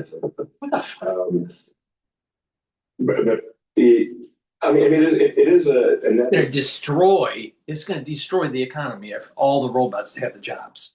Please go to my store, the-studio-reykjavik.com. Get the C60. This is 1,000 times stronger than vitamin C. Take a teaspoon a day every day. You can get it in avocado oil, extra virgin olive oil, and MCT coconut oil. A 2 ounce, a 4 ounce, or an 8 ounce configuration. Take a teaspoon a day. It's going to soak up free radicals, reduce stress in the cell. Your tissues and your organ systems are going to perform better. Your immune system will perform better. Your endocrine system will be better. Your cardiovascular health will improve. You're going to reduce plaque formation because you're soaking up those free radicals at the bloodstream level. Your neurons will perform better because you're reducing stress on the neuron. You're soaking up the free radicals, improving the mitochondrial health of the neurons, so you have more ATP. You need lots of ATP to create those neurotransmitters. And when you have better cognition, you're going to think faster. You're going to have better memory. Take C60 every day, a teaspoon a day. You can get it in a 2 ounce, a 4 ounce, or an 8 ounce configuration. And I also have a new product called Collagen. Collagen can be taken with collagen, or you can take it separately. But Collagen, what this does, is it helps to remodel your joints that are sore or starting to degrade because you're getting older. What it does is it helps to remodel the joint using collagen 2 and ACAN. ACAN also helps with the cushioning of the joint. Now, collagen also inhibits MMP3 and MMP13 enzymes. Those enzymes break down your joint, so you want to inhibit them. So this will help to inhibit them. It'll also help to reduce the pain that you have by inhibiting EP4. All right. This will also help to recruit chondroitin and glucosamine. Glucosamine helps with the cartilage remodeling and the health of your joint, and chondroitin will help with the cushioning. So this will help to rebuild the joint. So please go to my store and get the collagen if you have problems with your shoulder or your elbows or your knees or ankles, whatever, your hands. If you have problems with your joint, you might want to try this and you're going to start feeling relief. All right. So, and this helps to remodel the joint. You could stack this with the collagen, and the collagen will be the building blocks, additional building blocks to help to remodel the joint. So please go to my store and get the collagen. And you can stack it with the collagen. And go to my store and get the lozenges and drops. You can get the Manuka honey lozenges. I also have a new version, the orange splash, which is vitamin C lozenges. They're great for the winter season and the allergy season. And I also have structural nano silver drops in blueberry, honey and lemon, and cherry flavor. So please go to my store and get the drops and the lozenges. Very high quality, structural nano silver. Use them for the winter season and the allergy season. Mitigate that sore throat right away. And it'll also help to neutralize and improve your oral cavity health.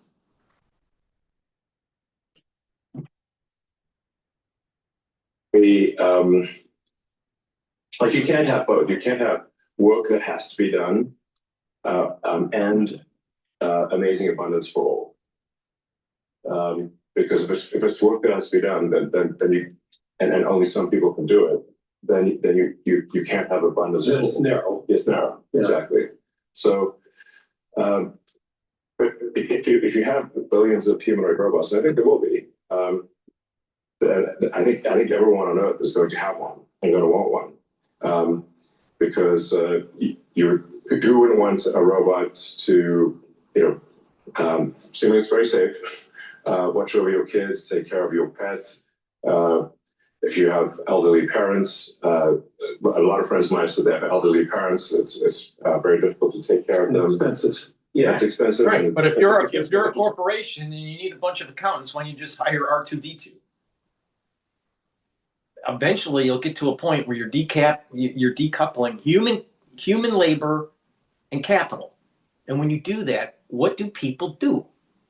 How do they pay their debts? How do they pay their mortgage? Doesn't make sense. It seems like his utopian world doesn't explain, oh, you're going to just have lots of robots doing things. Really? Okay.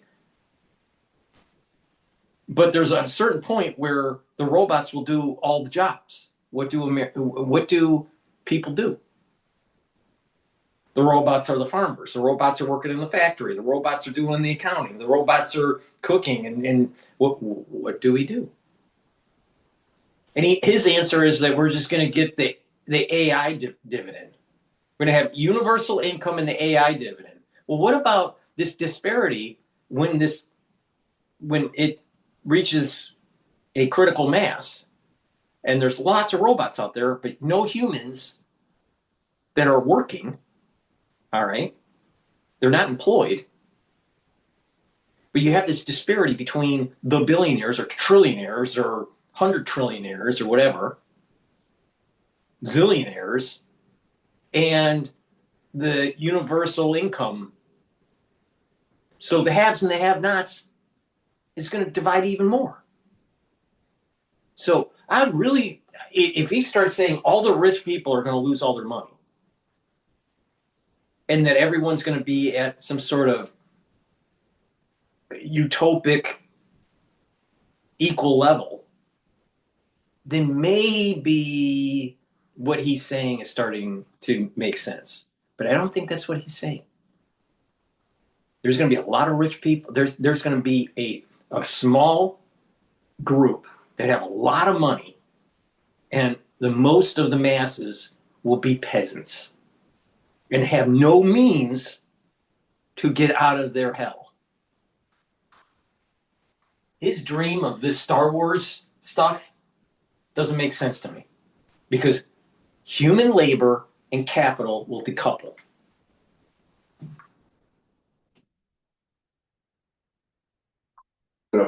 People to take care of not enough young people to take care of the old people, right? So if you had a robot that could take care of and protect an elderly parents, I think this is what he's talking about is the transition of using these humanoid robots. And I agree, transition use will improve the economy, make us more productive, yada, yada.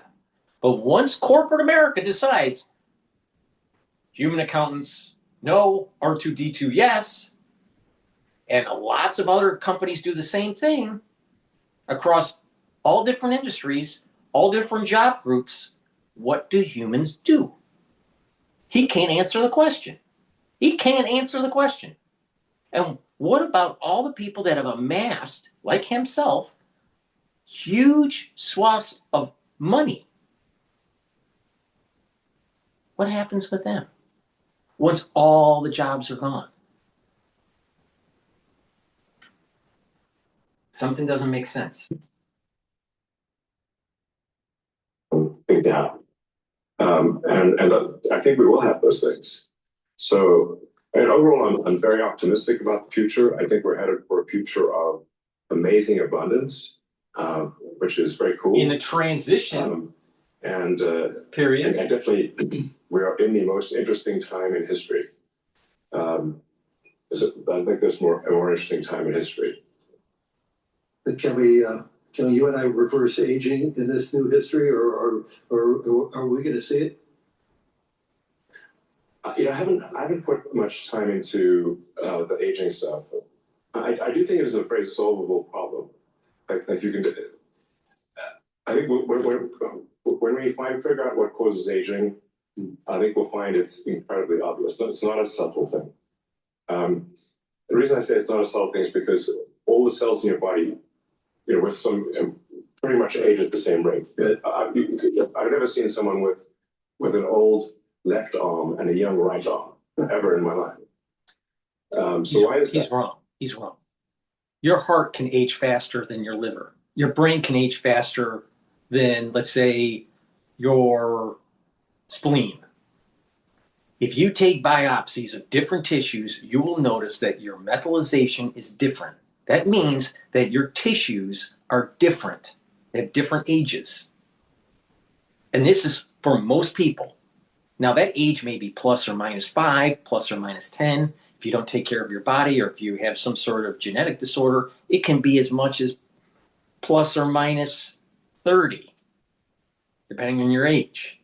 But the point here is that your genes, your tissues, your organ systems age at different rates. So he doesn't even know what he's talking about. If you did a biopsy, there's some tissues that probably are at 20 years of age in terms of methylation or telomere length. There's multiple ways of looking at this. Either the metabolism of the tissue, the telomere lengths, or the epigenetic profile relative to a younger profile, whatever method you have. But I probably have certain tissues that are at a 20-year-old level. I probably have some tissues that are at a 50-year-old level. There's some tissues that are 40 or 30. Maybe some tissues are at 60.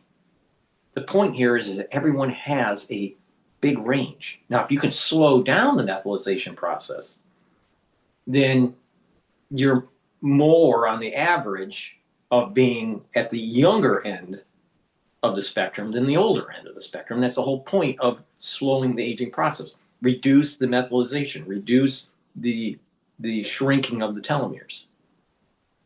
And when you do that and you're revving up your metabolism and you have more energy, then you're going to be slowing down the aging process. So he doesn't even understand what he's talking about. If you have poor blood flow in one area, if you have poor blood perfusion in, let's say, your right arm compared to your left arm, you're going to age differently. You can see this in poor perfusion with lower extremities with the elderly. Their feet are literally aging faster than other parts of their body because of poor blood flow. So he doesn't know what he's fucking talking about. Meanwhile, Fink, dipshit, doesn't even check him on it. It's just common sense. That means that there must be a clock, a synchronizing clock, right, that is synchronizing across 35 trillion cells in your body.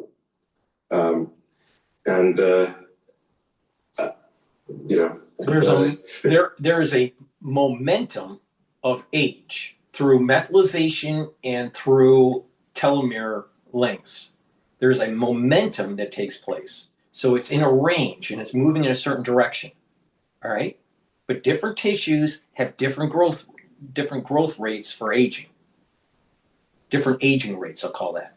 So different tissues have different rates, but there's a momentum, right? So you're going to be aging, right? But in some tissues, you're aging slower than other tissues. If you're more holistic, apply the holistic approach, and you can target these other systems, you will slow down the aging process with that, and so the momentum will start to come down. If you don't, then the momentum of aging starts to go up. All right? So you're going to be aging no matter what you do. But the question is, do you age fast or do you age with a slower slope, a lower slope, a slower aging process? So instead of aging to 80, and die, you may actually age to 120 and then die. All right? So what he's saying is synchronized. It's not synchronized. It's a momentum that's taking place. They're not synchronized. Now, there is feedback loops that could help slow down the aging process or help or speed up the aging process, slow it down or speed it up based on these feedback loops. Right? Poor perfusion or bad cardiovascular health will lead to other organ systems to fail too. But that's not synchronized. They have a network. It's a network. It's more of a network kind of system than some sort of synchronized clock. He's wrong on this. There is some benefit to that, by the way. It's like there's a reason why we don't actually have a longer lifespan, because if people do live for a very long time, I think there's some risk of an ossification of society, of things just getting kind of locked in place, it just may become stultifying, just not lack vibrant.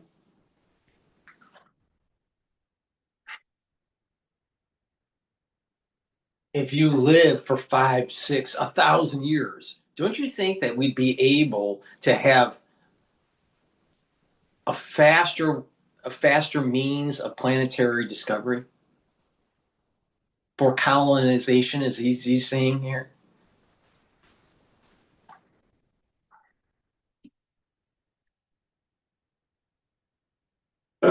But that said, do I think we'll figure out ways to extend life and we already have, and maybe even reverse aging? I think that's highly likely. I'm looking forward to that. Yeah. So in the future that you talk about, the AI models, autonomous machines, rockets, depends on massive increases in compute, massive increases in energy, expensive energy, manufacturing scale. What are the bottlenecks to get there? And then once again, with all that expenditures, again, how can we make sure that it's broad, not narrow? I just think the natural thing is it's going to be very broad because AI companies will seek as many customers as they possibly can, and the cost of AI is already very low, and it's plummeting every year. I mean, the cost of AI is almost meaningfully changing on a month-to-month basis. There's open models now everywhere. Yeah. Yes, there's open models. And the open models only lag. They're maybe a year behind, right? The sort of closed models. So I think the AI companies will seek as many customers as possible, which means they'll provide AI to the world. But the cost of getting to there, the compute, the chips, the fab, the powering, that to me, what are the those are huge. The limiting factor. Yeah, I think the limiting factor for AI deployment is fundamentally electrical power. It's just like it's energy. Yeah. I mean, we're seeing the rate of AI chip production increase exponentially, but the rate of electricity being brought online is 4% a year. Yeah. Max. Yeah.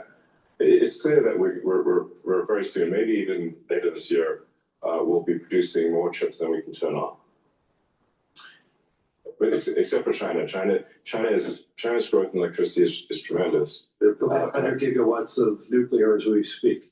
Actually, solar is the biggest thing in China. So I believe China's production capacity on solar is 1,500 gigawatts a year, and they're deploying over 1,000 gigawatts a year of solar. Now, for continuous solar load, you divide that by roughly, I don't know, 4 or 5. Call it that's around 250 gigawatts of steady state power paired with batteries.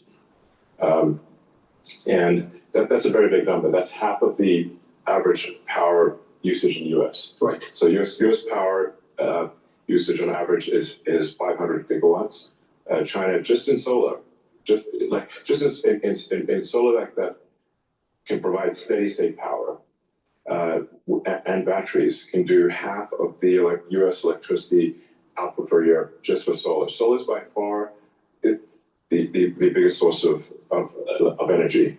And actually, when you look beyond, or even on Earth, but certainly beyond Earth, the sun rounds up to 100% of all energy. This is an important thing to consider. So the sun is 99.8% of the mass of the solar system. Jupiter is about 0.1%, and everything else is miscellaneous.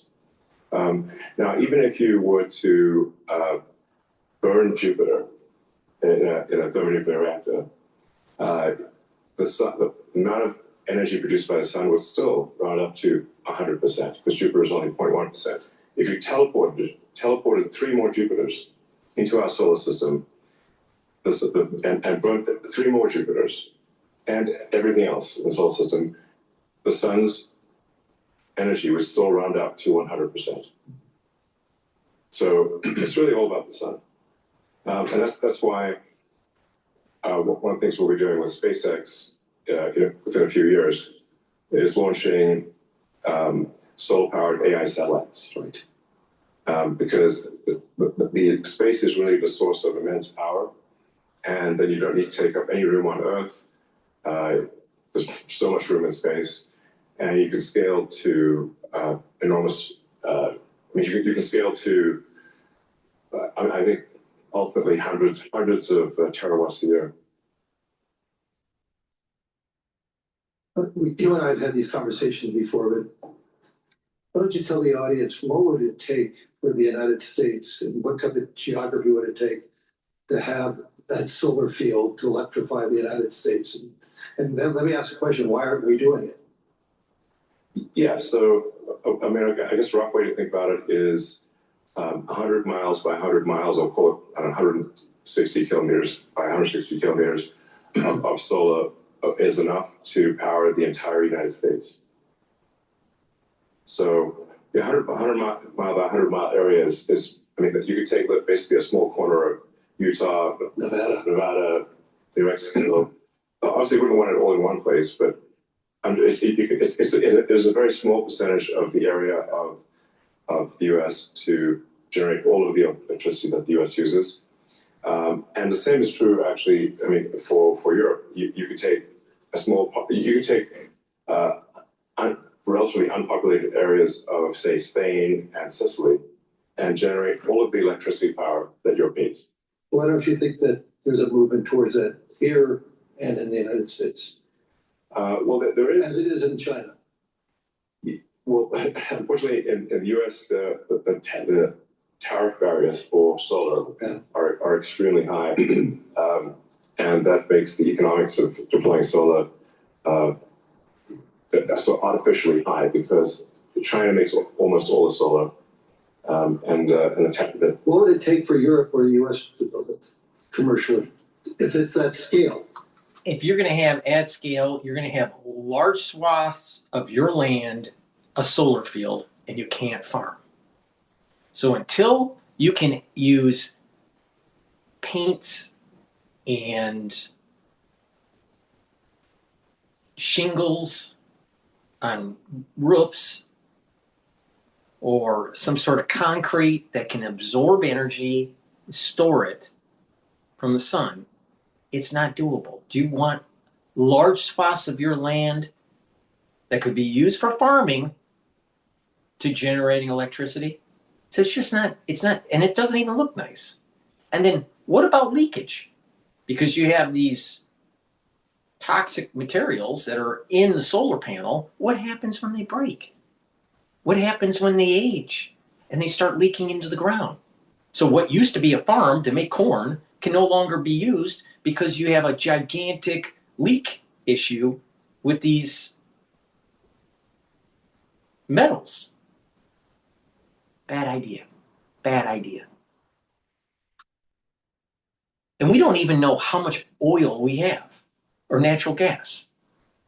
Is it replenished or is it not? The geologists don't know. They don't know. We may have these large plumes. We may have had biotic generated oil and non-biotic generated oil. So in shallow seas, plankton accumulating, that may have been one way of doing it, but not maybe the only way. And then there's abiotic, where you have certain hydrocarbons that are being cooked, carbon and hydrogens being cooked in the mantle of the earth that will lead to large reservoirs of oil and natural gas. We don't know. There's some theories out there that are suggesting that is the case. All right? We may be literally on a sea of oil and we'll never use it all. We don't know. It's possible. We have a long ways to go before solar power is really prime time, where it meets aesthetic issues, allows for arable land. We're not there yet.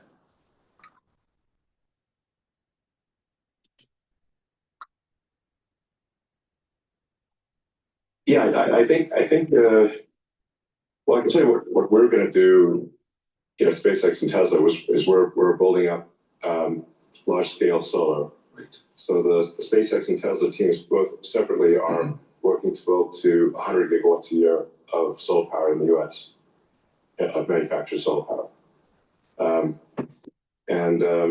Now, having industries producing solar, because they have these plants and they have the solar panels on the building, right? That makes a lot of sense to me. All right. Your manufacturing is using the power, so it's not pulling from the consumer grid. That makes a lot of sense. But to have 1,000 acres of solar panels on land that could have been farmed, that's such a smart idea. Now, what about in the middle of the desert? Well, that makes sense.